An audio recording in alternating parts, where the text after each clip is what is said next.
E aí, gente, mais um vídeo. Hoje eu vou ensinar pra vocês aqui como pegar encantamento infinito aqui no Minecraft também, de acordo com o Village.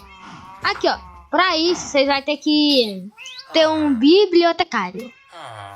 E aqui, ó. Opa, deixa eu só trocar aqui. Pronto.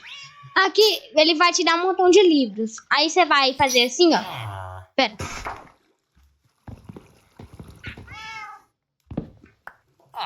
Você vai tirar e colocar a estante até dar o livro que você quer. Olha, só que é muito esmeralda.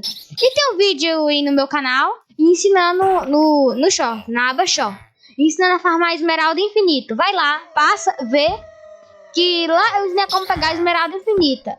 Então aí, gente, espero que vocês tenham gostado aqui, espero que ajude vocês. Vai lá no meu canal e vê como pega muita esmeralda. Assiste o vídeo lá, deixa o like, se inscreve no canal e tchau!